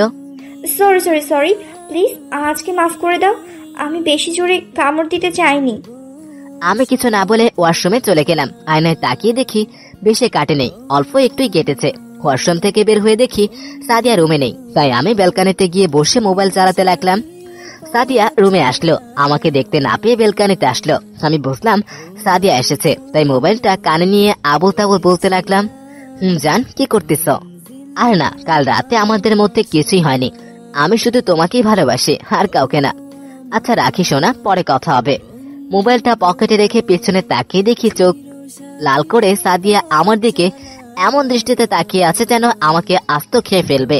সাদিয়া কোনো কথা না বলে আমার পকেট থেকে মোবাইলটা বের করো, খুব যত্ন সহকারে মোবাইলটাকে ফ্লোরে ঢিল মেরে টুকরো টুকরো করে ফেললো। আর কিছু না বলে কান্না করতে করতে চলে গেল। আমি মাথায় হাত দিয়ে ফ্লোরে বসে বলতে লাগলাম, ইন্না লিল্লাহি ওয়া ইন্না ইলাইহি রাজিউন।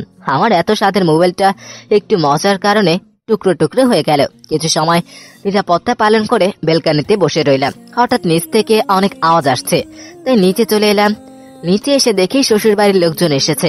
সবার সাথে কৌশল বিনিময় করে আমার রুমে চলে এলাম। রুমে এসে বসে আছি, এমন সময় সাদিয়ার কাজিনরা আসলো। আসতে পারি দুলাভাই? আসো। ভাইয়া, আপনি কি কোনো কাজ করছিলেন নাকি? মানে আমরা কি আপনাকে ডিস্টার্ব করলাম নাকি? না, আমি জাস্ট ফেসবুক চালাচ্ছিলাম। তখন দরজার দিকে তাকিয়ে দেখি সাদিয়া দরজার কাছে পালিয়ে আমাদের কথা শুনছে। তাই আমি সাদিয়াকে রাগানোর জন্যই বললাম, বিয়ের সময় তোমরা কোথায় ছিলে? আগে জানলে তো সাদিয়াকে বিয়ে না করে তোমাদের দুইজন থেকে যে কোনো একজনকে বিয়ে করতাম। বেশ কাম হয়ে গেছে। সাদিয়া তো তেলে বেগুনে জ্বলে উঠলো, কিছু না বলে চলে গেল। আর এইদিকে ওরা দুইজন শরমে একেবারে লাল হয়ে যাচ্ছে। হয়েছে, আর তোমাদের শরম পেতে হবে না। ওদের সাথে কথা বলতে লাগলাম। হঠাৎ সাদিয়া একটা ট্রেতে কফি নিয়ে আসলো। ওদের দুজনকে কফি দিয়ে আমাকে কফি দিল। আমি কফি যে মুখে দিলাম তেমনি ও মাগো! আমার চিৎকার দেওয়ার কারণ হচ্ছে সাদিয়া আমাকে যে কফিটা দিয়েছে সেটা লবণ দিয়ে বানানো হয়েছে আর অনেক গরমও, যার কারণে মুখে দিতেই কাটা জায়গায় লেগেছে। আর আমার অবস্থা টাইট। আমার চিৎকার শুনে ওরা তিনজন কেঁপে উঠলো। সাদিয়ার দিকে তাকিয়ে দেখি ও মুচকি হাসছে। আমার আর বুঝতে বাকি রইল না যে এটা সাদিয়া ইচ্ছে করেই করেছে। আমি হাত দিয়ে ইশারায় মারিয়া আর রূপাকে বাইরে যেতে বললাম, আর ওরা বাইরে চলে গেল। আমি দরজা আটকিয়ে সাদিয়ার দিকে এগোতে লাগলাম, আর ও ভয়ে পিছনের দিকে যেতে লাগলো। একসময় সাদিয়া পিছনের দিকে যেতে যেতে দেওয়ালের সাথে লেগে যায়। আমি সাদিয়ার একেবারে কাছে চলে গেলাম। সাদিয়ার গরম নিঃশ্বাসে আমার মুখের উপরে পড়ছে। আমি কিছু না বলে সাদিয়ার কপালে একটা চুমু এঁকে দিলাম। ও চোখ বড় বড় করে তাকিয়ে আছে। আমি সাথে সাথে আমাদের ঠোঁট জোড়া এক করে দিলাম। সাদিয়া ছোটাছুটি করছে, কিন্তু পারছে না। একসময় সাদিয়া সাড়া দিতে লাগলো। প্রায় 5 মিনিট পরে সাদিয়াকে ছাড়লাম। আমরা দুজনেই হাঁপাচ্ছি। সাদিয়া কিছু বলছে না, ও লজ্জায় লাল হয়ে যাচ্ছে। আমি ওকে রাগানোর জন্য বললাম, ভাববেন না আমি আপনাকে ভালোবাসি, আমি জাস্ট আপনাকে শাস্তি দিলাম আমাকে খারাপ কফি দেওয়ার জন্য। বাস, কাজ হয়ে গেছে। সাদিয়া তো তেলে বেগুনে জ্বলে উঠল। ওর চোখ মুখের আগে লাল হয়ে গেল। আমি সোজা ওয়াশরুমে চলে গেলাম। কিছু সময়ের মধ্যে গোসল করে রুমে আসলাম। দেখলাম সাদিয়া রুমে নেই। আমি মোবাইলটা হাতে নিয়ে বেলকানিতে গিয়ে বসে গল্প লিখছি। ঘন্টাখানেক পরে আমি রুমে আসলাম। রুমে এসে আমি পুরো অবাক, কথা বলার ভাষা হারিয়ে ফেলেছি। আমার পা যেন স্থির হয়ে গেছে, নড়তে পারছি না, কারণ সাদিয়া তার জামা চেঞ্জ করছে। হঠাৎ আমাকে ও দেখেই যে চিৎকার দিতে যাবে, আমি কোনোভাবে দৌড় দিয়ে সাদিয়ার মুখে হাত দিয়ে রাখলাম। এটা আবার কোনো ভাষা বুঝি না, বাংলায় বলো। আমি সাদিয়ার মুখ থেকে হাত ছড়াতে শুরু হলো অন্যরকম এক ভাষণ। কুত্তা, শুয়োর, রামছাগল, লুচ্চা ইত্যাদি। ওই চুপ, এত গালি দাস কেন? তুই এখানে আসলি কেন? তুই দেখোস নাই আমি জামা কাপড় চেঞ্জ করছি? আমি কি জানতাম নাকি তুই জামা কাপড় চেঞ্জ করছিস? তুই রুমে আসলি কেন? আমি তো রুমে ছিলাম, মানে বেলকানিতে। আমি সাদিয়ার দিকে তাকাতে এক অন্যরকম ফিলিংস কাজ করছে। সাদিয়া ওর দিকে তাকিয়ে বলল, আজকে তোকে আমি মেরেই ফেলবো। আমি কোনো কথা না বলে এক দৌড়ে রুম থেকে বের হয়ে গেলাম। আর সাদিয়া আমাকে রুম থেকেই অনেক সুন্দরভাবে আমার বংশোদ্ধার করছে। আমি নিচে এসে সবার সাথে কথা বলছি। কিছু সময় পর সাদিয়া নিচে আসলো। আমার দিকে পুরো রাগী লুক নিয়ে তাকিয়ে আছে।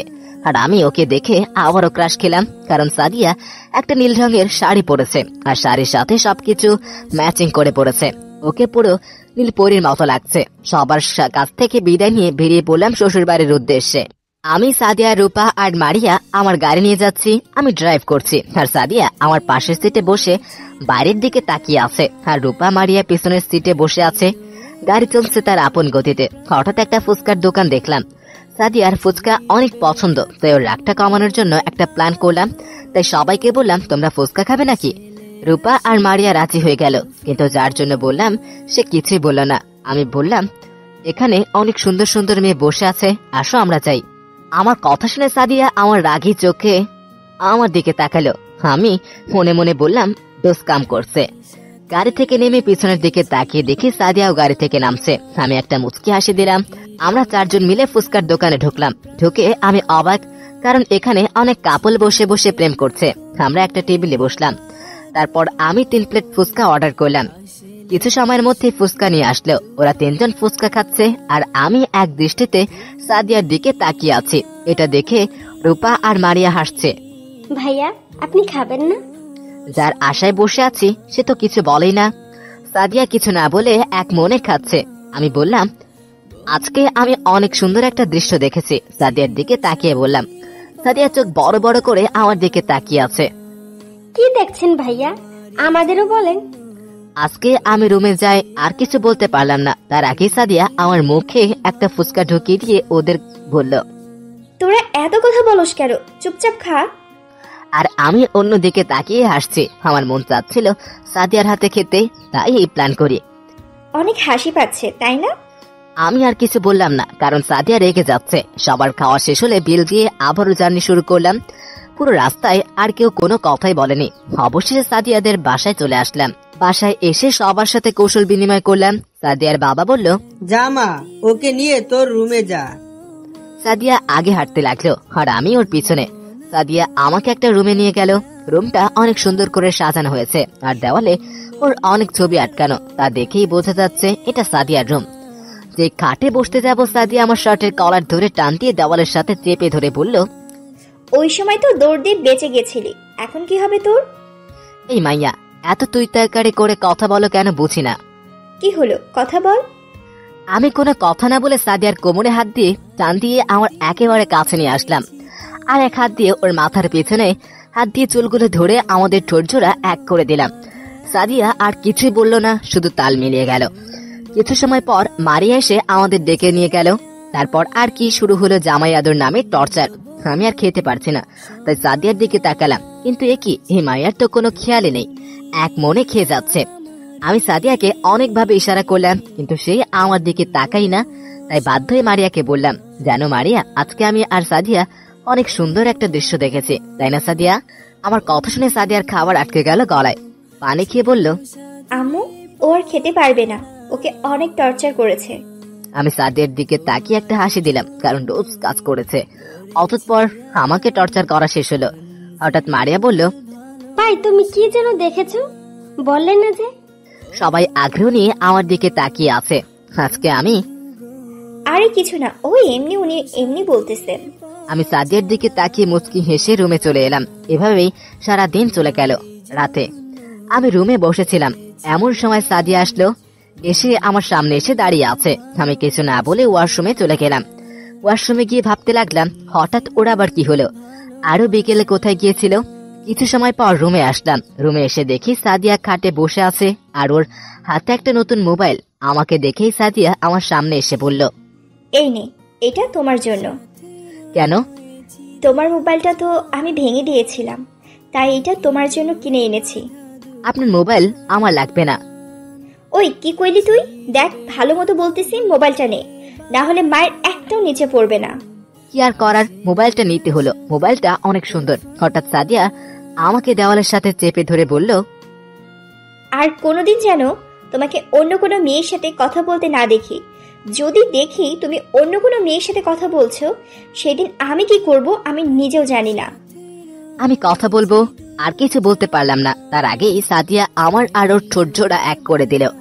রাতে ডিনার করে সবার সাথে কিছু সময় কথা বলে রুমে চলে এলাম। রুমে একা ভালো লাগছে না, তাই বেলকানিতে চলে গেলাম। কিছু সময় পর সাদিয়া রুমে আসলো। আমাকে রুমে না দেখে বেলকানিতে আসলো। এসে আমাকে দেখে আমার কোলে বসে পড়লো। কি করছো এখানে? কিছুই না। তুমি কি জানো কালকের পরের দিন কি? কি? জেনেও না জানার ভান করে। তুমি কি সত্যি ভুলে গেছো? কেন, কি এমন যে মনে রাখতে হবে? না, তেমন কিছু না। আমার ঘুম পাচ্ছে, আমি ঘুমাতে গেলাম। ওর হাসি মুখটা মুহূর্তেই ফ্যাকাশে হয়ে গেল। সাদিয়া উঠে চলে গেল আর আমি ওখানেই বসে রইলাম। বুঝলাম যে সাদিয়া কষ্ট পেয়েছে। কিছু সময় পর সাদিয়া যখন ঘুমিয়ে গেল, তখন ভাইয়াকে কল করলাম। কল রিসিভ করলো। হ্যালো ভাইয়া। কেমন আছিস তোরা? ভালো আছি।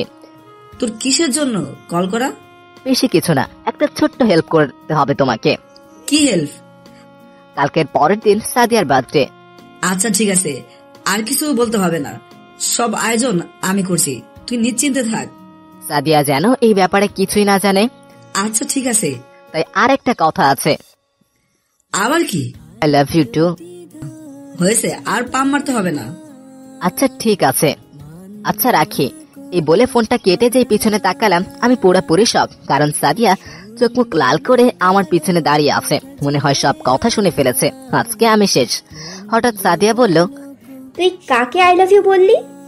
আমার ভিতর দিয়ে একটা শান্তির হাওয়া বয়ে গেল। হাসিটা কোনোভাবে চেপে রেখে বললাম, আমি আমার পার্সোনাল ব্যাপারে আপনাকে বলবো কেন? দেখ, বলতে বলেছি তুই কাকে বললি। আমি কাউকে জবাব দিতে বাধ্য নই। ঠিক আছে, আমি তোর জীবন থেকে সরে যাব। কালকের পরের দিনই তুই ডিভোর্স পেপার পেয়ে যাবি। সাদিয়া রুমের বাইরে চলে গেল, আর আমি বলদের মতো ওই জায়গায় দাঁড়িয়ে আছি। সারা রাত চলে গেল, কিন্তু সাদিয়া রুমে আসলো না। আমিও সারা রাত না ঘুমিয়ে কাটিয়ে দিলাম। সকাল 9টা, সাদিয়া ও তার আম্মু নাস্তা বানাচ্ছে। আমি রুম থেকে বের হয়ে সোজা ডাইনিং রুমে চলে এলাম। আমি সাদিয়ার বাবাকে বললাম, আঙ্কেল, আমার একটু জরুরি কাজ আছে, আমার এখন যেতে হবে। এটা কেমন কথা? কালকে আসলে আর আজকে চলে যাবে? আবার এখন পর্যন্ত তো নাস্তাও করনি। আঙ্কেল, একটা জরুরি কাজ আছে, তাই যেতে হচ্ছে। আমি বিকেলে এসে সাদিয়াকে নিয়ে যাব। আঙ্কেল আর কিছু বললেন না। আমি বের হওয়ার আগে দেখি সাদিয়া আমার দিকে কান্না জড়িত চোখে তাকিয়েছিল। আমি কিছু না বলে চলে আসলাম। যে কাজের জন্য বের হয়েছি তা করতে করতে বিকেল হয়ে গেল। বিকেলে সাদিয়াদের বাসায় গেলাম। গিয়ে দেখি আঙ্কেল আর আন্টি হলরুমে বসে আছে। আমাকে দেখেই আঙ্কেল বলল, বাবা, তোমার আর সাদিয়ার কি কোনো ঝগড়া হয়েছে? না আঙ্কেল, কেন, কি হয়েছে? সকালে তুমি যাওয়ার পর থেকে সাদিয়া কিছু না খেয়ে তার রুমে চলে গেল, এখন পর্যন্ত রুম থেকে বের হয়নি। ঠিক আছে, আপনারা টেনশন নেবেন না, আমি দেখছি। এই বলে সাদিয়ার রুমে চলে আসলাম। রুমের বাইরে দাঁড়িয়ে আছে। অনেকক্ষণ যাবত সাদিয়াকে ডাকলাম, কিন্তু ওর কোনো রেসপন্স নেই। ভাবতে লাগলাম সাদিয়া যে রেগে আছে এইভাবে দরজা খুলবে না, তাই একটা প্ল্যান করলাম। সাদিয়ার মোবাইলে একটা মেসেজ পাঠালাম। মেসেজ পাঠানোর 2 মিনিট পরে সাদিয়ার দরজা খুলে দিল। দোষ কাজ করেছে। মেসেজটিতে লিখেছিলাম, তুমি যদি দরজা না খুলে তাহলে আমি এখান থেকে চলে যাব, আর কখনো আসবো না। সাদিয়া দরজা খুলে দিয়ে আবারও খাটে বসে মরা কান্না শুরু করে দিয়েছে। ওকে দেখে বোঝা যাচ্ছে ও এত সময় কান্না করছিল। সাদিয়া নীরবে কান্না করেই যাচ্ছে। আমি গিয়ে খাটে বসলাম। কেউ কি মারা গেছে? বেশ, কাজ শেষ। শুরু হয়ে গেছে জোরে জোরে কান্না করা। কি হলো, এইভাবে কান্না করছো কেন? কুত্তা লালবন্ড শুয়োর, তুই আমার সাথে কথা বলবি না। তুই তোর প্রেমিকার কাছে যা। আমি তো আমার প্রেমিকার সাথেই আছি। কি বললি? বললাম, আমি তো এতক্ষণ আমার প্রেমিকার সাথেই ছিলাম, তাই তোকে একটু সময় দিতে এলাম। আমার কথা শুনে সাদিয়া আরো রেগে গিয়ে আমাকে টান দিয়ে বিছানায় শুয়ে দিয়ে আমার উপরে বসে শুরু করলো এলো পাথারি। আরে কি করছিস, লাগছে তো। আজকে তোকে আমি মেরেই ফেলবো। তুই কোন ডাইনির সাথে কথা বলছিলি বল? ঠিক আছে বলবো, এখন বাইরে যাব, চল। আমি তোর সাথে কোথাও যাব না। ঠিক আছে, তোর যাওয়া লাগবে, কিন্তু। কিন্তু কি? তোর মতো আটের বস্তা আমার উপরে বসে আছে, আমি মরে গেলাম, নাম তাড়াতাড়ি। সাদিয়া রাগে অভিমানে আমার উপর থেকে নেমে বেলকানিতে চলে গেল। আমিও ওর পিছনে বেলকানিতে গেলাম। গিয়ে দেখি ও কান্না করছে। চলো বাসায় যেতে হবে, আব্বু কল করেছিল। সাদিয়া আমার দিকে চোখ বড় বড় করে তাকিয়ে আছে, কারণ আমি এই প্রথম ওকে তুমি বললাম। কি হলো, কথা কানে যায়নি? তাড়াতাড়ি রেডি হও, বাসায় যেতে হবে। আমি যাব না। দেখো, আমাকে রাগিও না। আমি বলেছি না আমি যাব না। খুব ড্যাশ, এখন যাও আর ভদ্রমের মতো রেডি হও। সাদিয়া আর কিছু না বলে গালে হাত দিয়ে আমার 14 গোষ্ঠী উদ্ধার করতে করতে রুমে রেডি হতে চলে গেল। থাপ্পড় মারতে অনেক ভালো লাগে। ছোটবেলায় আম্মু বলেছিল মায়ের উপরে কোনো ওষুধ নেই। খুব ড্যাশ। কিছু সময় পরে সবার থেকে বিদায় নিয়ে বাইরে চলে আসলাম। গাড়ি স্টার্ট দেই, শুরু হলো ভাষণ। আমি তোর সাথে কোথাও যাব না। গাড়ি থামা, আমি তোর সাথে কোথাও যাব না। দয়া করে এখন চিল্লাচিল্লি করিস না, সারাদিন না খেয়ে আছি, অনেক ক্ষুধা পেয়েছে। এখন রেস্টুরেন্টে যাব, তুই চুপ হয়ে বসে থাক, একটা কথাও বলবি না। সাদিয়া আর কিছু না বলে চুপচাপ মুখ ফুলিয়ে বসে আছে। আমি আর কিছু না বলে ড্রাইভ করতে লাগলাম। একটা রেস্টুরেন্টের সামনে গাড়ি থামালাম। গাড়ি থেকে নেমে রেস্টুরেন্টে গিয়ে দুজনে খাবার খেয়ে আবারও জার্নি শুরু। সাদিয়া চুপচাপ বসে আছে, তাই আমি বললাম, কি ব্যাপার, তুমি চুপচাপ বসে আছো কেন? তুমি আসলেই জানো না কালকে কি? জানি তো, কালকে কি? তার মানে তুমি জানতে? আমি জানতাম তুমি এই দিন কোনো সময় ভুলতে পারো না। কালকের দিনটা কিভাবে ভুলতে পারি? কালকের দিনে আমার সুন্নতে খাতনা হয়েছিল। অনেক হাসি পাচ্ছে সাদিয়ার চেহারা দেখে। সাদিয়া তেলে বেগুনে জ্বলে উঠল। সুন্দর চেহারা মুহূর্তেই রাগী হয়ে গেল। সাদিয়াকে নিয়ে একটা নদীর পাড়ে আসলাম। অনেকেই বসে আছে এখানে জোড়ায় জোড়ায়। আমি আর সাদিয়া একটু নিরিবিলি জায়গায় বসলাম। বসতেই আমার গাড়ির ঘটনার কথা মনে পড়ে গেল। এখন আর হাসি থামিয়ে রাখতে পারলাম না। সাদিয়ার সামনেই পাগলের মতো হাসা শুরু করলাম। আমি যতই হাসছি সাদিয়া ততই রাগে সাপের মতো ফোঁস ফোঁস করছে। তাই আমি আর না হেসে চুপচাপ বসে রইলাম। সন্ধ্যা পেরিয়ে রাত হয়ে গেল। রাতে এখানকার দৃশ্য আরো ফুটে উঠল। হঠাৎ সাদিয়া বলল, আমরা বাসায় যাব কখন? আরো কিছু সময় থাকি। সাদিয়া আর কিছু বলল না। কিছু সময়ের পরে আমাদের দুজনের নিরাপত্তা ভেঙে আমার মোবাইলতে কল আসলো। আমি সাদিয়ার থেকে একটু দূরে গিয়ে কলটা রিসিভ করলাম। হ্যাঁ বল। কোথায় তোরা? নদীর পাড়ে আছি। সবকিছু ঠিকঠাক আছে? সব ঠিকঠাক প্ল্যান মতো হয়েছে, সময় মতো চলে আসিস। ঠিক আছে বলে কল কেটে দিলাম। পিছনে তাকিয়ে দেখি সাদিয়াকে যেখানে বসিয়ে রেখেছিলাম সেখানে চুপচাপ বসে আছে। সাদিয়ার কাছে যেতেই সাদিয়া বলল, কে কল করেছিল?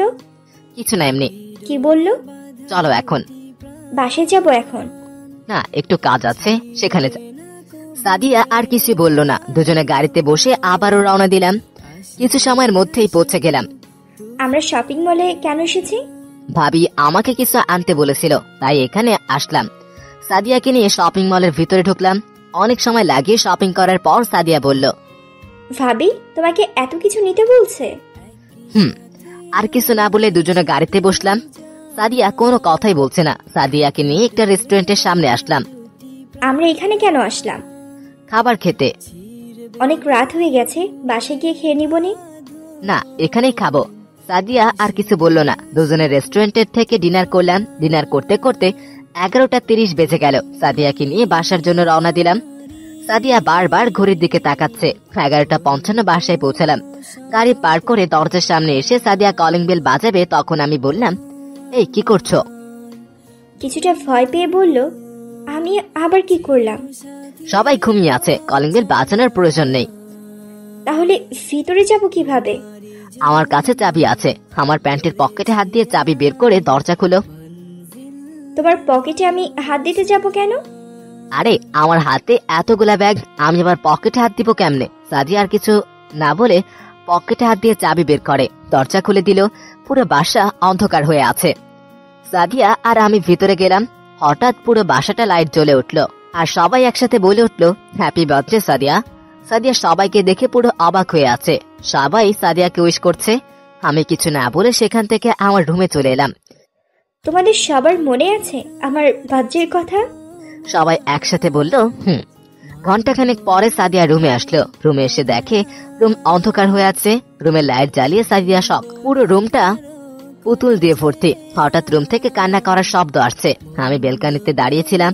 কান্নার শব্দ পেয়ে রুমে গিয়ে দেখি সাদিয়া চোখের পানি আর নাকের পানি এক করে দিয়েছে। সাদিয়ার সামনে গিয়ে বললাম, কি হলো, কান্না করছো কেন? সাদিয়া কোনো কথা না বলে আমাকে জড়িয়ে ধরে আরো জোরে জোরে কান্না শুরু করে দিল। কি হলো, কান্না করতেছো কেন?